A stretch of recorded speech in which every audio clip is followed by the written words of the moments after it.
चुड़ैलों का आतंक। राजपुर गांव को चुड़ैलों का घर कहा जाता है।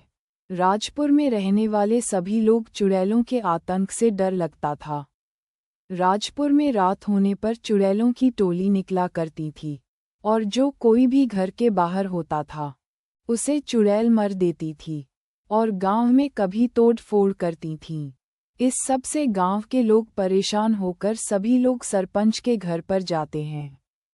सभी लोग सरपंच जी से कहते, सरपंच जी आपको तो पता है हमारे गांव में जो चुड़ैलों की टोली निकलती है, और जो कोई भी उन्हें घर के बाहर मिलता उसे वो मर देती हैं, और हमारे गांव बहुत नुकसान कर दिया है। सरपंच कहता है, चुड़ैलों को इस गांव से हटाने के लिए हमें किसी तांत्रिक को बुलाना चाहिए। तभी गांव का एक आदमी बोलता है कि मैं एक तांत्रिक को जानता हूँ, और वो हमारे पास के गांव में है। सरपंच और गांव के सभी लोग तांत्रिक लाने को हाँ कर देते हैं। गांव से 2 लोग तांत्रिक को लाने के लिए चल देते हैं।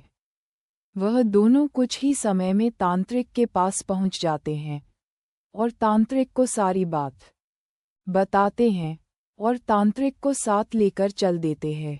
कुछ समय में वह गांव आ जाते हैं, और रात को चुड़ैलों की टोली निकालने का इंतजार करते हैं। तांत्रिक चुड़ैलों की टोली के आगे खड़ा हो जाता है, और तांत्रिक बोलता है, और तुम इन गांव वालों को क्यों परेशान कर रही हो?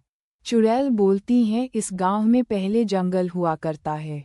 गांव वालों ने उसे जंगल को काटकर अपना घर बना लिया, इसलिए हम इनको परेशान करते हैं। ठीक है, तो इन लोगों को माफ कर दो और पास ही के जंगल में अपनी टोली को लेकर चली जाओ, वरना मैं तुम्हें यही जला दूंगा।